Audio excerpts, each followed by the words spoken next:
Hello and welcome back to Leeds United, where a slight change to the schedule as you're getting the Carabao Cup semi-finals. It's the first time domestically we've challenged for a cup, so figured it was worth coming back for. It also rather handily solves a scheduling issue that I do have. Apologies for the short notice on this one. Forgot to mention at the end of last week, but it'll be a 2-episode week with now this Carabao Cup semi-final, and then we'll do the Champions League conclusion of the league stages with Atletico and PSG. That will go out on Thursday is the aim. But since we last met, which still was quite a hefty long time ago, Everton and Dortmund way back at the beginning of November, we're now in the beginning of January, we played a whole lot of fixtures, losing to Fulham immediately after beating Dortmund, because of course we did, Man United in the middle of December, and recently drawing with Everton, but they are the only games we lost. Poor old West Brom demolished 5-0, Brentford 3-1, 4-0 against Forest in their 3-2 victory over league leaders Liverpool. Worth highlighting there, where Joel Linton has scored his first and only goal for us,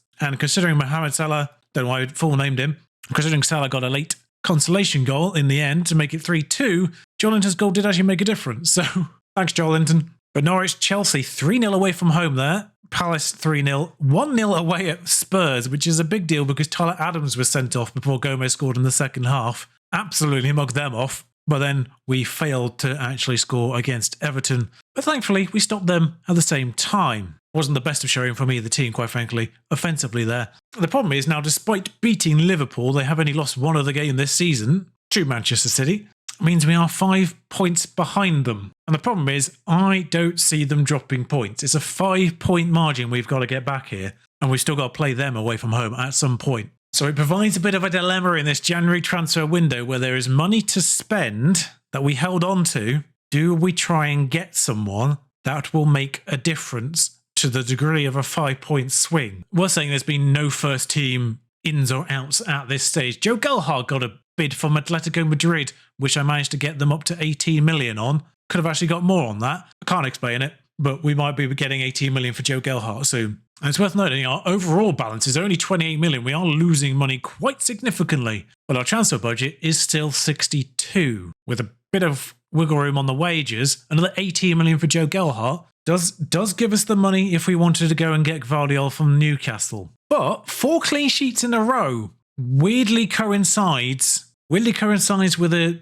situation up front. You can see Bamford played that game there, scored in the 67th minute. Both Pedro and Makoko have taken significant multi-week injuries, which means we are down to 4 strikers. Burnley versus Wolves is the other tie here, which means because we are down to 4 strikers, that means 2 to start, 2 for backup. I've started delving into 3 midfielder systems. Now you've seen me sort of consider this, particularly with big games away from home, with the defensive midfielder in there. I've sort of been trying this as the more offensive version at the moment whilst we've only got 2 strikers. I deployed this against Everton, it did get us a 0-0. We were the better team, but we didn't score. I still used 3 up front against Crystal Palace, we won that one 3-0, and I used the defensive midfielder away at Chelsea and away at Spurs. Then we got a sending off, of course, so we dropped the defensive midfielder in that situation and kind of played a little bit about that. There's points where we didn't have a defensive midfielder, and then towards the end, as we were 1-0 up, I dropped the striker and put the defensive midfielder back in again. So hard to really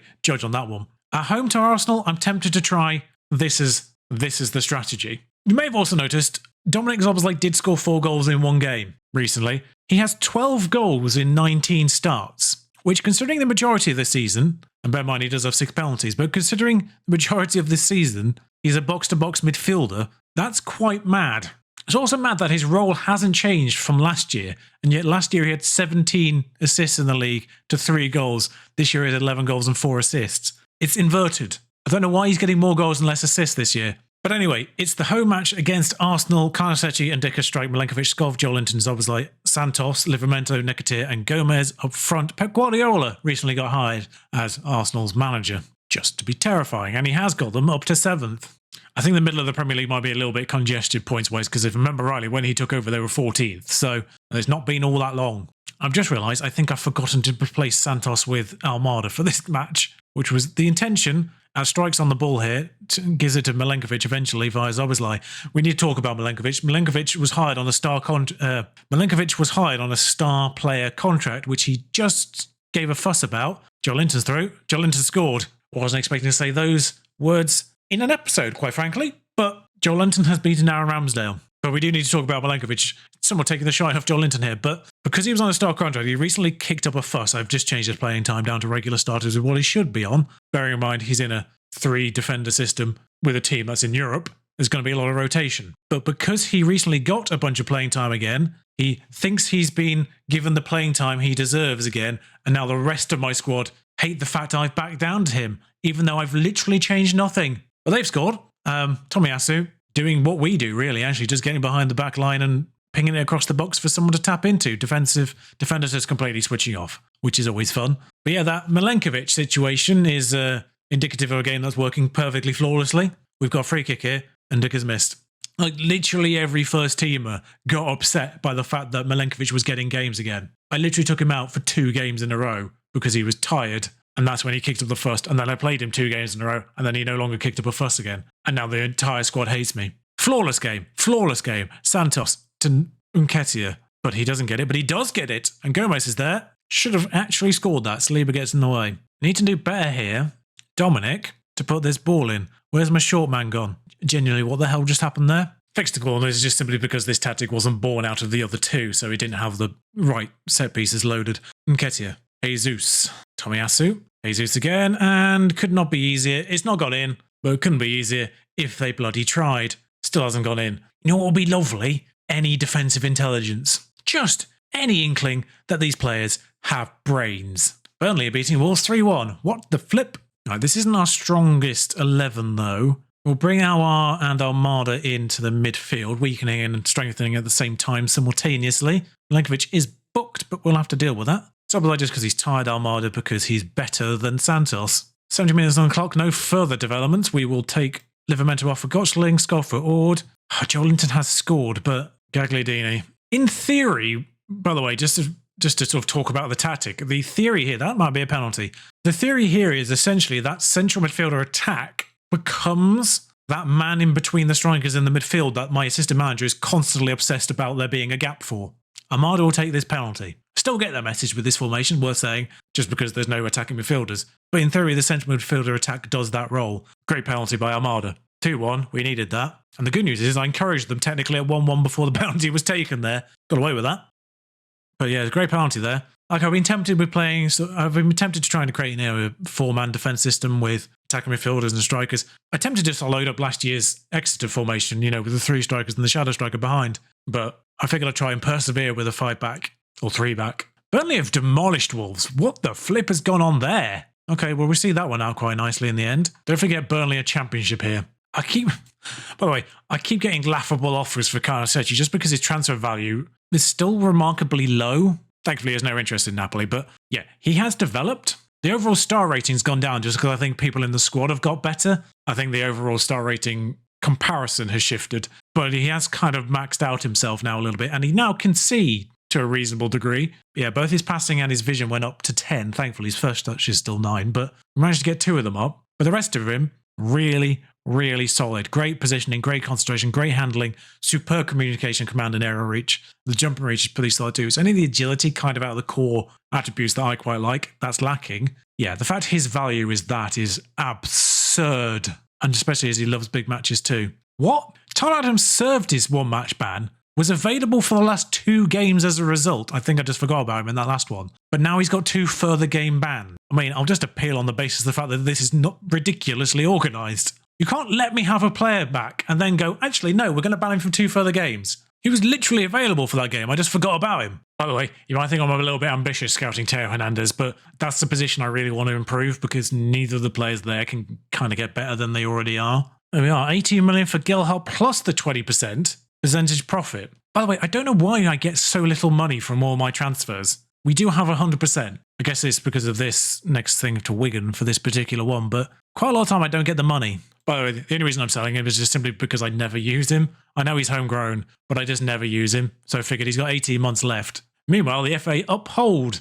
the delayed 2-match extra ban. But FA Cup time, I'm being told to go very attacking. I'll go regular attacking. The irony, of course, is the fact that he can actually play in the FA Cup because that does count as a separate competition, but the Carabao Cup does count as one of the competitions where that ban is held. It's very confusing. But yeah, effectively full rotation for Burton Albion, who copy our formation, actually, I've just realised, with the DM 3-back system. Oi, that's mine. I see you. I see you. You've looked at what we use against better opposition and thought, you know what, we'll have some of that. Is that Will Mannion in goal? It is Will Mannion in goal. How do I not know he was at Paphos? I follow Paphos. But anyway, I'll just bring you the result unless there's any surprises. Yeah, no surprises at all. We had 30 shots. They had 1. 4-0. At the FA Cup draw, I was just going to gloss over, but we've drawn, possibly, Exeter. I've got to play Sonny Perkins in that one, haven't I? Surely. Rotherham won anyway. Never mind.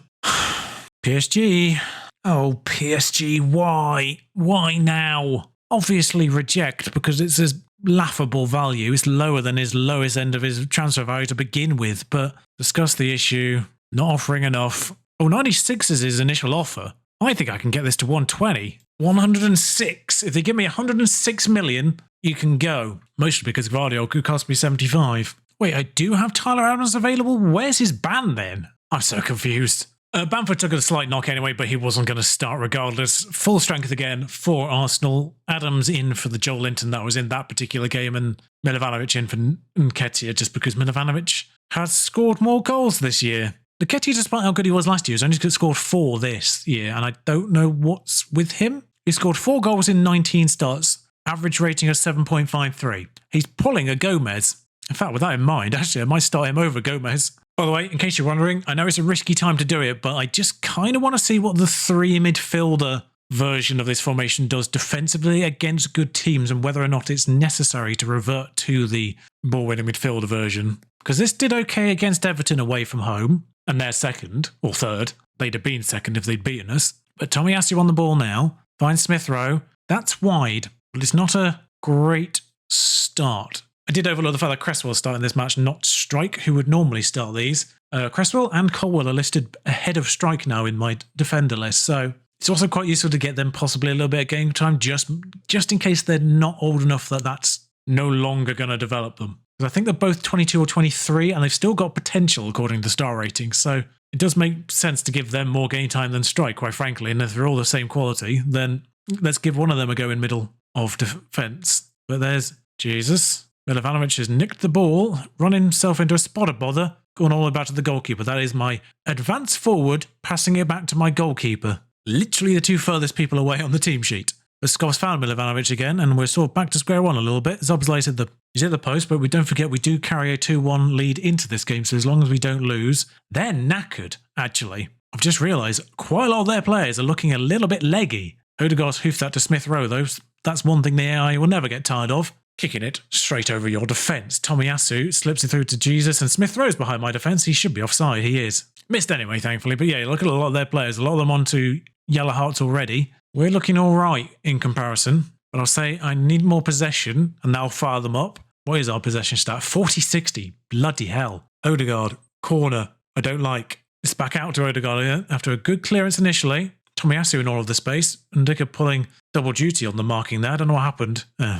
Well, that's not great, is it? I mean, I don't know why nobody just lurks in this area when it comes to defensive set pieces. There's always so much space for those. There's always so much space for those people there. Nobody ever marks this person on a set piece. There's no option for it. But that's gone clear to Adams, Saka, and oh look, Smith Rowe's got it. Here's 2-0. I can't believe I just predicted that. I genuinely cannot believe that played out exactly as I thought it would.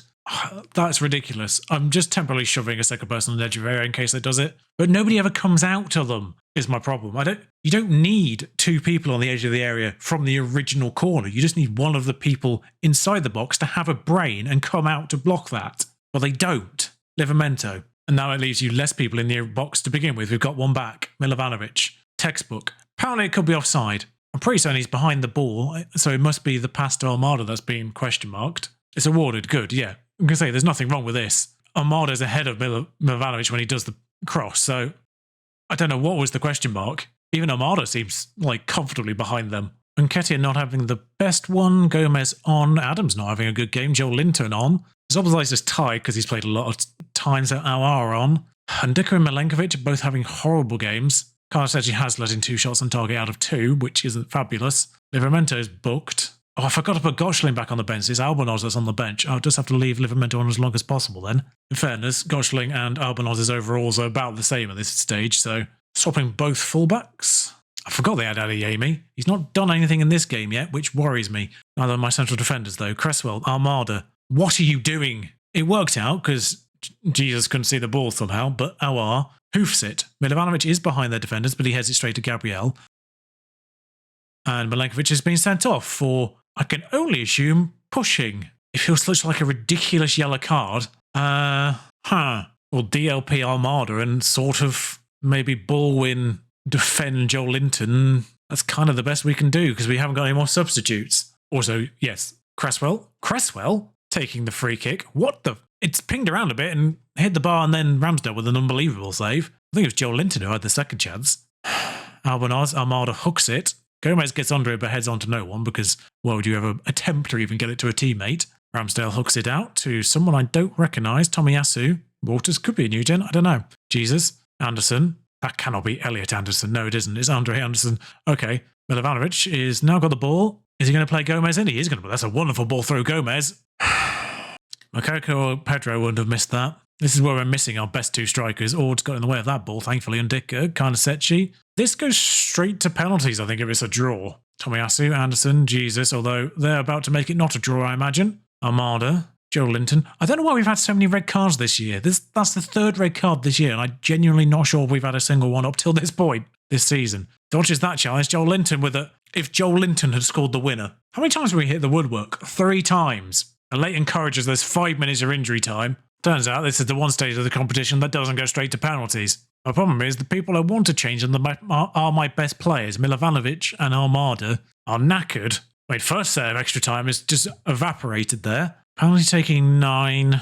Armada's penalty taking is 16. Okay, Gagliardini has 7 penalty taken and Santos has 8. So they're both worse than Milovanovic. Is Strike better? Strike's worse than Milovanovic as well, so not really worth it, them two. But Cresswell is worse than Strike, so that could be the one to do. Fresh legs in defence can't hurt either, as I imagine they've probably freshened up their attack. Problematic that both defenders are left foot right now, but Undika, Strike.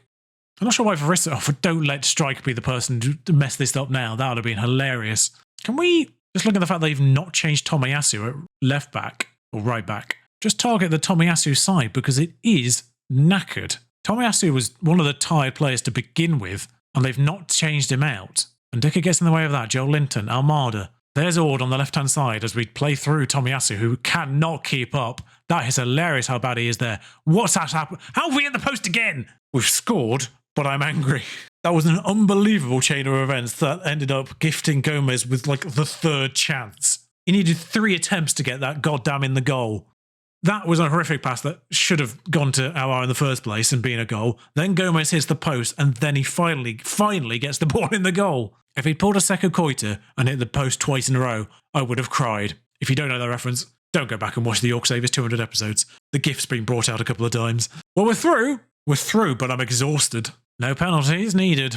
So I might now be without both Milenkovic and Adams for a Newcastle match. I am. Why wasn't Adams' suspension counted for the Carabao if the Carabao suspension counts for the Premier League? I'm so confused. But anyway, we'll ignore the Newcastle match, go straight to Atletico and PSG next time, just skirting around the Bournemouth match as well. Well, if you enjoyed that, like, comment, subscribe. I'll see you very soon. Ta-ra.